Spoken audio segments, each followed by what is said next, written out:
Senti, visto che siamo tutti e tre sardi, ci interessa, a me e a Marco, capire un po' com'è lo sciamanesimo proprio legato al territorio sardo, magari rispetto anche al resto dell'Italia o al resto del mondo. Se è cambiato anche negli anni qua in Sardegna.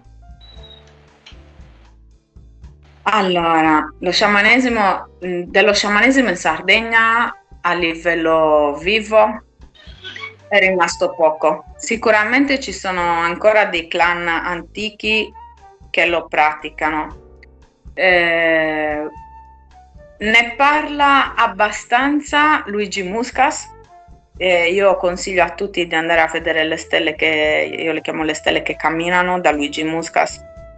Ehm, Non so se ne avete mai sentito parlare di Sì, ne ho lui. sentito parlare, ne ho sentito parlare, Marco sì. sicuramente, lui è esperto tra libri e documentari Ok. sardi e quant'altro. Sì, io l'ho conosciuto di persona, ho passato una giornata con lui, ho visto le stelle che camminano, abbiamo scoperto, capito che ci sono delle cose in comune con la sua mamma, i dipinti. Io e la mamma dipingiamo in maniera molto simile e loro hanno racconti appunto delle stelle che camminano, chi sono, perché vengono, il fatto che lì ci fosse il Tempio del Sole. La sua mamma si ricorda ancora le colonne del Tempio del Sole e quindi ci sono alcune famiglie che hanno memorie dei rituali attivi. Ok, adesso diciamo che sono rimasti dei rituali tradizionali sciamanici, però magari un po' passivi. Tutta la parte che noi facciamo nel periodo dei Sani Medasa, tutte quelle ritualità che noi abbiamo nel periodo dei morti, noi lasciamo da mangiare agli antenati e ai morti, no?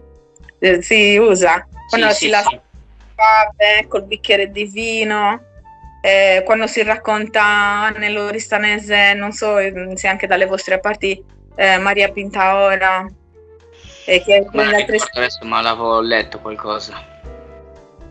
che ti apre la pancia, almeno nella mia famiglia ti dicevano, non ricordo bene di preciso le noti perché quella è una cosa che fa parecchio mamma, nei giorni tra dei santi, dei morti, c'è una notte in cui si cucina il sugo col gallo e si fanno gli spaghetti. Ok, nella mia famiglia c'era questa usanza, ma è nella zona dell'Oristanese. E se ne mangiavi, ti dicevano che non dovevi mangiarne troppi, perché sennò poi arriva Maria Pintaura che ti apre la pancia e ti mangia gli spaghetti, se esageri Fantastico. troppo. Oppure nella nostra cultura, tipo in Barbagia o insomma, ci sono famiglie dove il tavolo non si sparecchia tutto.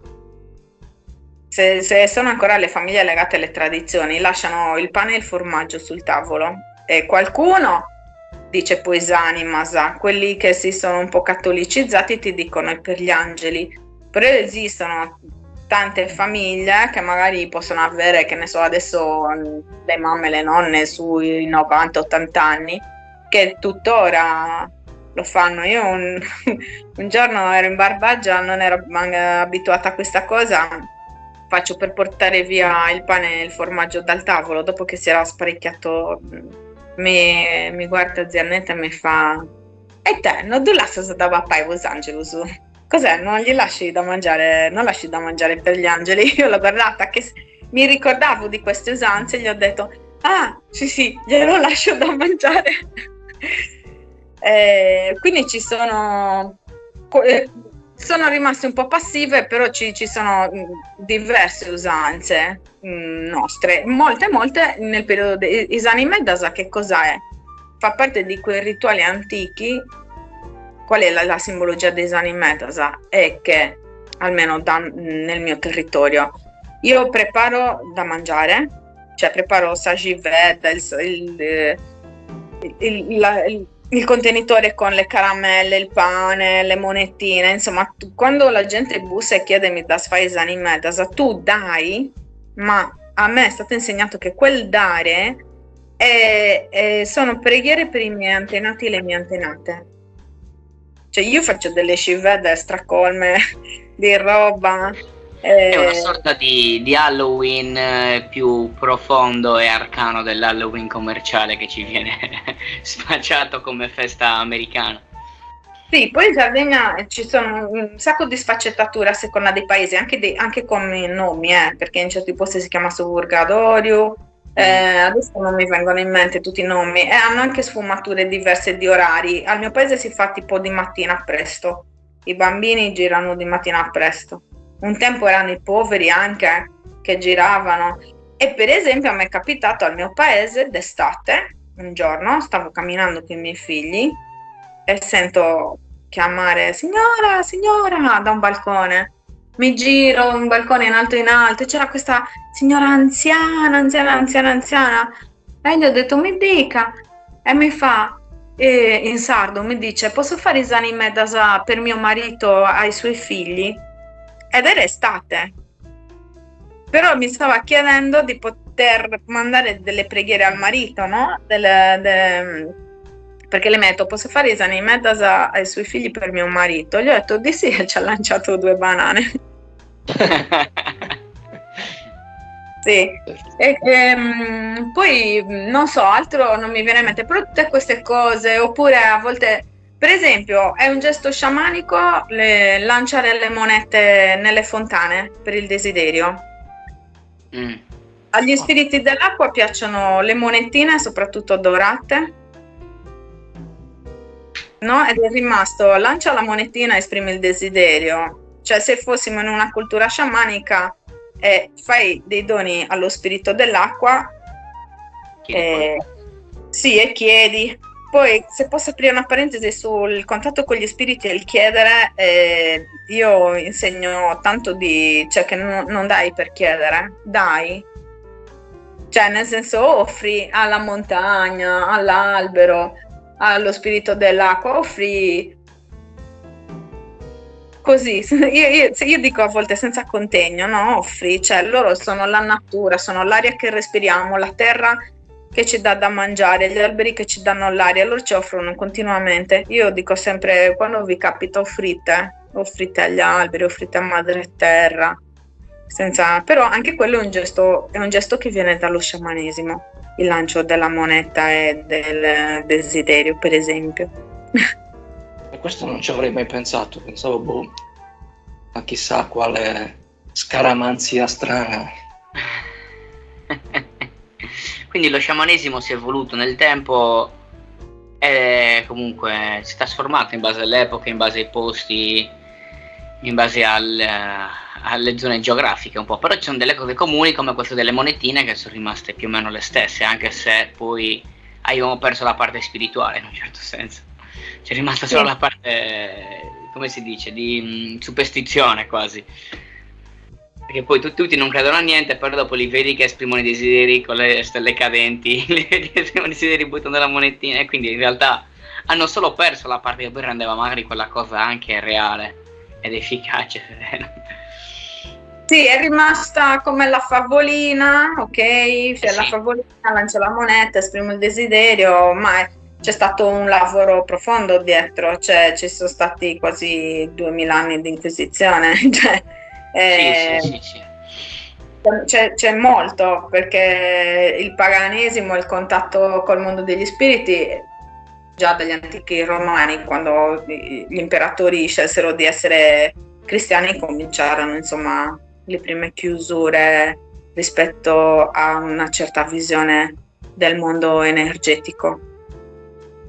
Io ho una curiosità che chiedo questa volta a tutti e due, quindi chiedo magari anche a Marco se può ricevere anche la risposta dalle guide.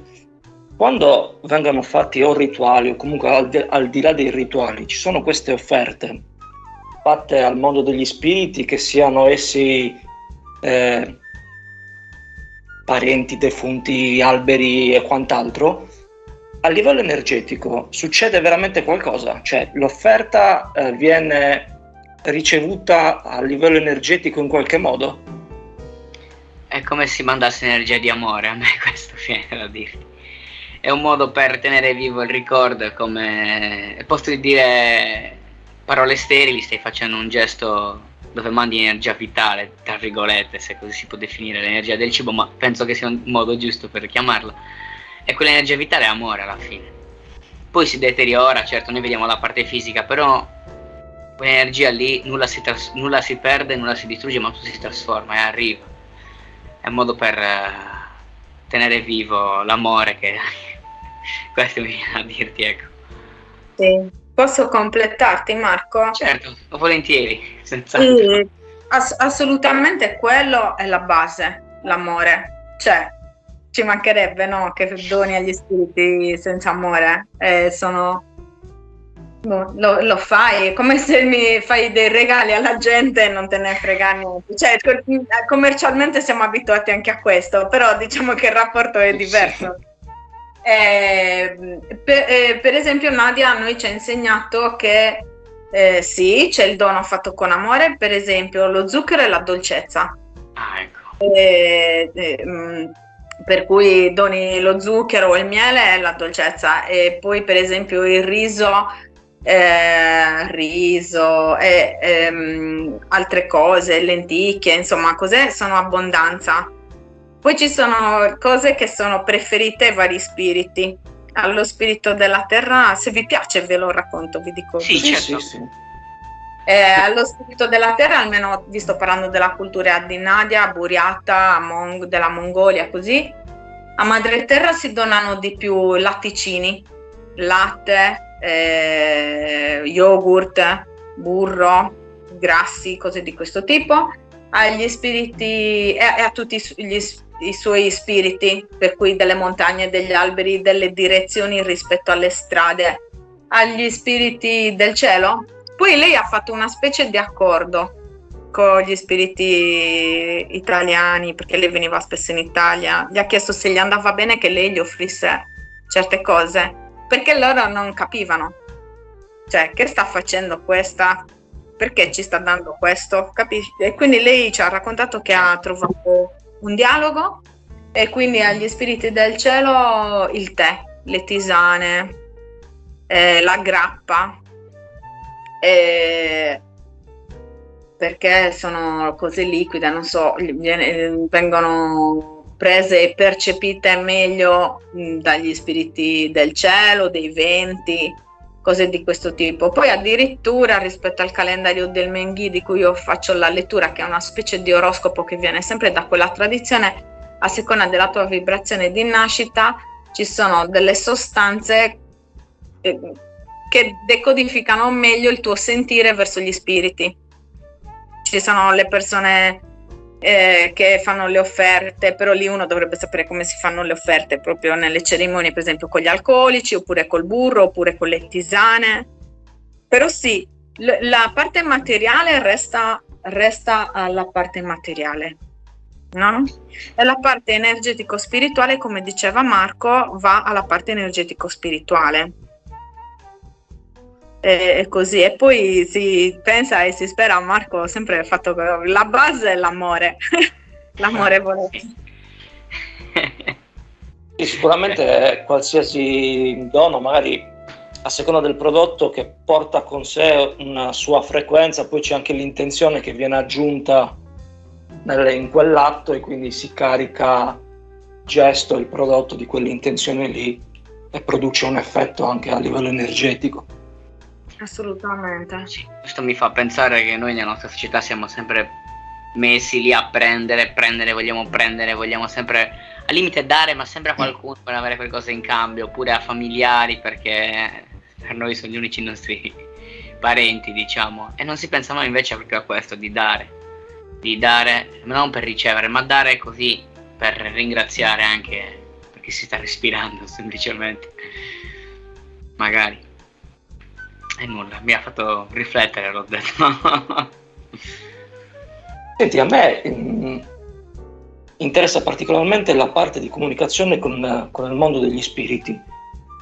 Tu hai detto prima che ci sono due versioni, diciamo, di comunicazione. Tu ne hai una, le hai entrambe? Comunichi con i tuoi parenti defunti, con altri spiriti? domandona. Ok. Allora, parto col mondo dei defunti perché è il più delicato. Il mondo dei defunti va lasciato in pace. Nel senso che se sono loro che ci appaiono nei sogni è una modalità, andare a cercarli è un'altra. Non bisogna andare a disturbarli. Però se sono loro che cercano una comunicazione, quindi appaiono nei sogni alle persone, oppure che può capitare a me, allora lì si può, diciamo, aprire un dialogo. Non faccio mai lavori del tipo, sai, voglio sapere di mia nonna, vai cercare di metterti in contatto con lei. No. Però se uno mi dice, sai, sogno continuamente mia nonna, a parte che mi faccio raccontare i sogni, ok, che Sì. già hanno dei sinus, come si dice da noi in Sardegna, cioè già il sogno, quello che succede, quello che viene detto, ne ho una sorta di decodifica, quindi posso capire, magari dirgli guarda, fagli fare una preghiera rispetto alla sua religione, no? Accendile una candela, cioè riesco a capire, non per forza mi devo mettere in contatto, mi basta il contatto che ha quella persona per decodificare che cosa viene chiesto. Poi non incorporo, penso che mi farebbe un po' anche di impressione, cioè credo che sia una cosa che si sente molto. Non so Io avevo letto che chi incorpora comunque poi ne risente molto a livello fisico, sia in questa vita che nelle prossime, eppure chi viene attacchi epiletici in realtà ho letto che è perché in altre vite ha dato troppo il suo corpo agli spiriti e ora lo prendono senza il suo volere praticamente. È una cosa infatti un po' macabra, diciamo.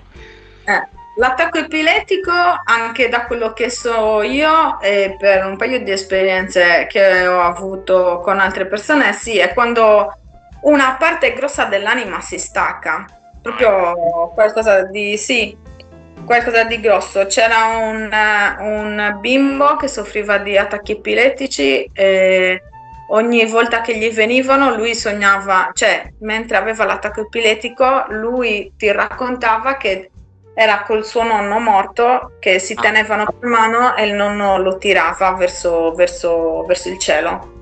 E invece mi è successo un'altra volta una persona che si è fatta molto male, vabbè, discretamente male, è una persona che si sente male col sangue, quindi ha visto il sangue e mi sento strano, e siccome io sapevo che svenivo, gli ho detto inginocchiati, perché era in piedi, no?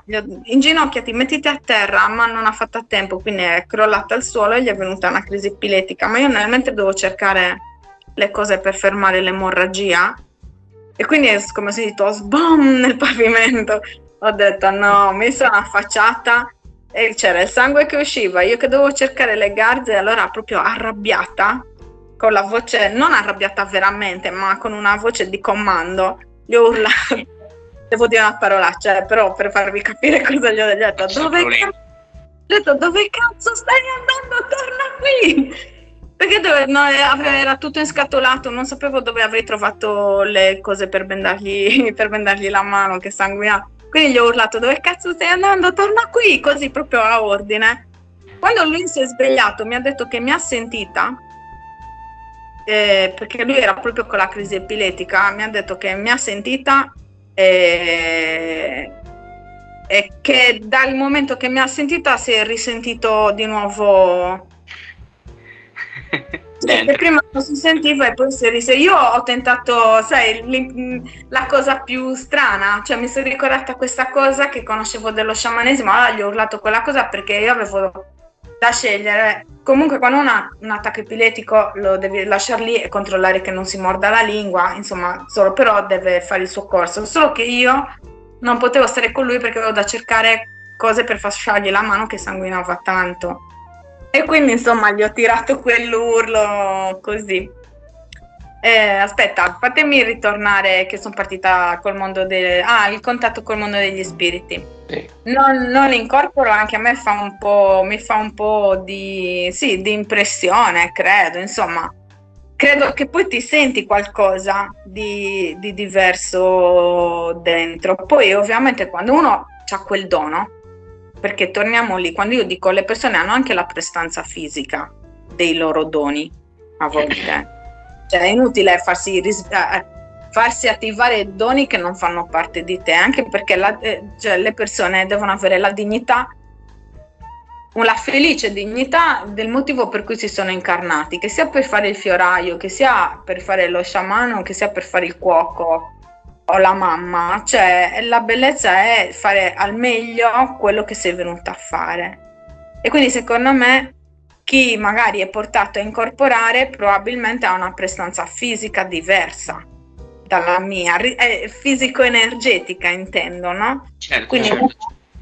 ha uno sciolocamento minore di quello che posso immaginare io se dovesse succedere a me.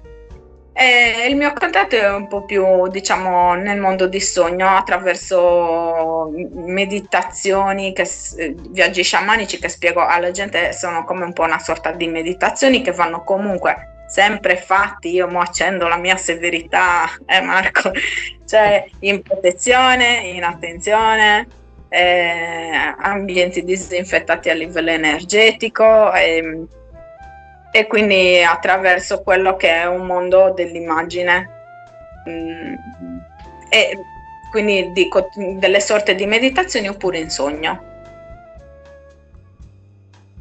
Molto interessante. No, ti ho chiesto questo perché comunque Marco lo sa, io da poco con Marco ho affrontato una sessione privata dove mia nonna, che comunque è defunta dal 96, era sempre presente qua con noi, con me, e quando è andata oltre, ha deciso di andare oltre, comunque abbiamo chiesto di rimanere in contatto, roba del genere. Siccome io sapevo già da Marco che attraverso le guide io rispetto a Marco avrei più facilità a comunicare con il basso astrale, e quindi mi interessava questo aspetto, la comunicazione anche con gli antenati e quant'altro, e anche con le guide ci sono arrivate informazioni come entrare in qualche stato di meditazione un po' più profonda, sì, utilizzando alla fine, quello che anche... abbiamo visto noi è il viaggio diciamo sciamanico, noi lo chiamiamo viaggio astrale o percezione o visione, ma è la stessa cosa, comunque.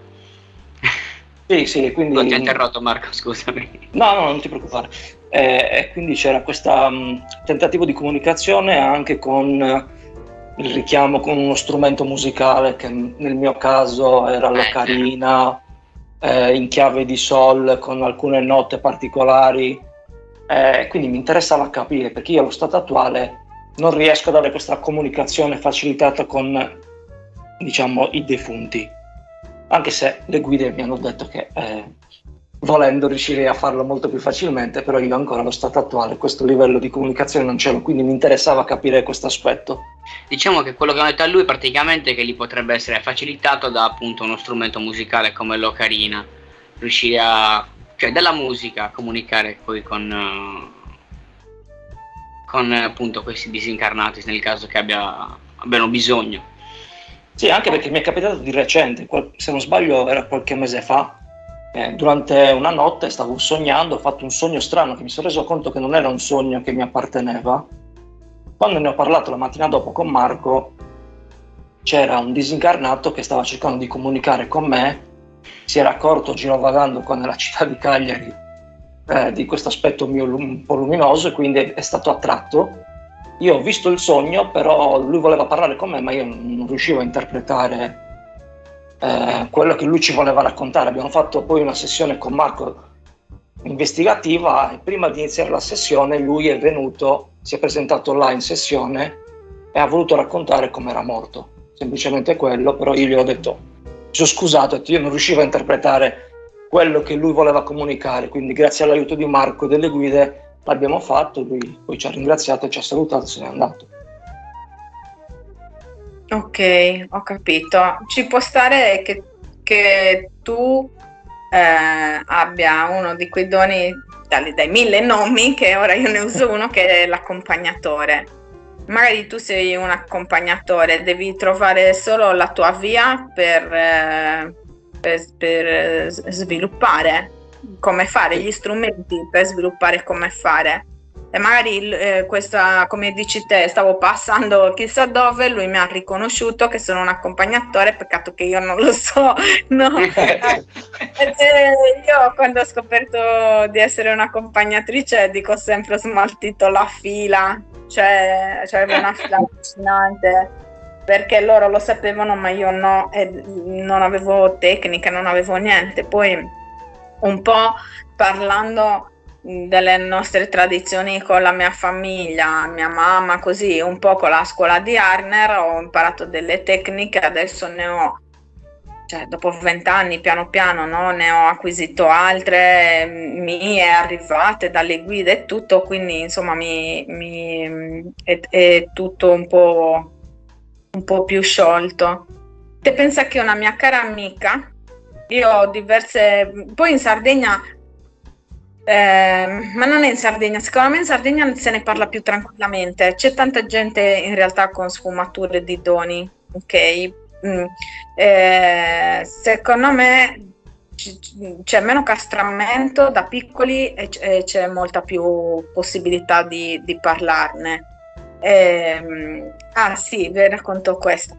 Però lei ho questa, ne ho due di amiche così, però in particolare questa, lei vede le anime dei morti normalmente. Ovviamente riconosce, non va in confusione tra morti e vivi, cioè li riconosce bene. A volte me ne parlava scocciata, a volte me ne parlava che mi faceva troppo ridere. Per esempio mi raccontava che quando prende la macchina di un suo amico lei va in giro con le zie di questo amico. Fantastico. Ma è proprio una persona che, cioè, comunque è normalissima, perché non vorrei mai che le persone che ci ascoltano, magari che non sono tanto abituate, si immaginassero che parliamo di persone magari strane, svampite, ok? No, sono persone normalissime che poi quando incontrano magari persone come me o come Marco che accettano una diversità e le percezioni energetico-spirituali sciamaniche, le accettiamo e quindi si possono aprire e raccontare. Insomma, io poi ci ho passato un po' di giorni insieme, un giorno gli ho detto: ma scusa, io non ho capito una cosa. Gli ho detto: a volte sei contenta, a volte sei scocciata quando mi parli, che dici che vedi i morti. Spiegamela, perché non la sto capendo questa cosa. E lei mi ha detto: no, a me mi piace, a me piace questa cosa, mi diverto, cioè nel senso, appunto, con queste zieddas si fa tutti i giri in macchina ridendo con le zieddas così, e fa il problema è che mi appaiono all'improvviso, per cui io sono tranquilla che cammino e poi di colpo cioè all'improvviso mi si materializza questo fantasma davanti, io mi spavento. E quindi è questa la cosa che mi innervosisce, mi dice. E gli ho detto ok, gli ho detto dillo, cioè semplicemente dillo al cosmo, dillo al tuo dono, dillo a chi sta tra te il dono, no? Proprio come intento è di: per favore ringrazio questo dono, ma per favore che le anime non mi appaiano così all'improvviso, ma con calma, magari da lontano. E poi ci siamo risentite dopo un po' di tempo, così un annetto, e gli ho detto: beh, ma poi di quella cosa non mi ha detto: ma lo sai che da che tu mi hai detto di fare così, io l'ho fatto e non mi appaiono più all'improvviso, e quindi cioè, va benissimo tutto adesso. Sì, no, guarda, simile era successo a me, venivano sempre a cercarmi durante la notte, quindi io cominciavo a dormire male, mi svegliavo di soprassalto con i brividi, roba varia. A un certo punto a Marco gliel'ho detto, ho detto: con tutto il bene che gli posso volere a questi spiriti che cercano di comunicare, però mi rompono le scatole durante la notte, non riesco mai a dormire. Allora gli ho detto: se dovete chiedermi qualcosa fatelo durante il giorno, che sono sveglio, di notte poi non sono venuti più a bussare. Sì. Non avevi più fatto sogni strani. la voglia. No, perché se no diventa un problema, uno non riesce più a riposare durante il giorno, poi è più Questo, esaurito del solito. questo, per esempio, è un modo di educare ad armonizzare i propri doni. Cioè, capire che il dono si manifesta in un certo modo, però tu puoi anche chiedere al cosmo se ti fanno la grazia che si manifesti in un altro. Io, per esempio, a me se mi toccano, se li sento sedersi nel letto, non mi fa impressione. Cioè, io quello a me non mi dà tanto fastidio. Certo, poi dico, cioè, dipende sempre anche dalle manifestazioni, no? Anche di star buoni o allontanarli. Però, per esempio, c'è chi magari si sente chi ha piacere più a vederli se si sente toccare gli dà fastidio, io invece se mi toccano non mi dà fastidio. Questo del sentirli sedersi sul letto mi è capitato parecchie volte quando ero ragazzino. Sentivo proprio il letto che si abbassava dalla parte dei piedi. Io da ragazzino non capivo, ho detto che cavolo sta succedendo, però lo sentivo diverse volte, mi sentivo respirare in faccia, cioè, tutte cose così. Sì, lì poi, cioè, se si va a sfiorare, parlare di altre cose, insomma, cioè, a volte lo fanno per chiamare l'attenzione, a volte lo fanno perché magari vogliono prendersi un pochino di energie nostre e quindi magari sono spiriti un po' burloni, no Marco? Se li vogliamo Sì, chiamare Sì, un sì. po'. Ci sono varie sfumature, insomma, però sì, si possono manifestare. Oppure le persone che sono uditive, io li chiamo i sensi altri, gli occhi altri, il tatto altro, le orecchie altre, no? Quelle che percepiscono il mondo energetico. C'è chi sente magari le cose che dicono, insomma. Però io dico sempre questo, di non andare mai a cercarli, appunto, come dici te, se ti accorgi che ci sono, se ti arrivano in sogno, se vuoi, poi anche tramite Marco, io due cose te le posso dire perché so cosa vuol dire magari avere il dono di essere accompagnatori e non avere strumenti Sì, un po'. a volte si va un po' per tentativi, cioè per tentativi di strumenti. Esatto. Nel senso che esistono vari strumenti per fare quelle cose e tu devi trovare quello che è più adatto a te, dove tu ti muovi meglio a tuo agio e dove la comunicazione scorre chiara e anche gli strumenti tra virgolette più veloci, cioè che a fare una cosa non ci metti un mese, ma magari ci metti un'ora, ci metti 2 ore, poi insomma le sfumature sono varie ed eventuali quando si deve aiutare qualcuno. Certo, sì, immagino. Senti, tu hai un canale YouTube dove racconti le tue esperienze, le tue conoscenze e hai anche altri progetti in ballo? Allora, io ho un canale YouTube, come dici te, dove metto dei video. Poi lasceremo il link qua sotto così potete andare a trovarlo direttamente sul canale. E poi ho un canale Telegram dove tratto varie cose, perché nell'argomento di cui vi ho detto è tutto a 360 gradi, quindi in natura c'è anche di sviluppo sostenibile, di crescita felice, c'è proprio come cercare di stare in armonia. E poi cos'altro mi stavi chiedendo, scusami? Se hai altri progetti oltre al canale YouTube, oltre a Telegram, che ne so, magari scrivi libri, hai libri, hai detto che fai arte, magari vendi la tua arte. Allora, guarda, questo è Anche perché quel quadro lo sto guardando da inizio, cioè è bellissimo, complimenti. È un autoritratto. Sì, io sono diplomata in arte, sono arrivata al secondo anno di musica, arte e terapia nella globalità dei linguaggi, è lunghissimo il titolo dell'accademia, secondo il metodo Guerralisi, Stefania Guerralisi.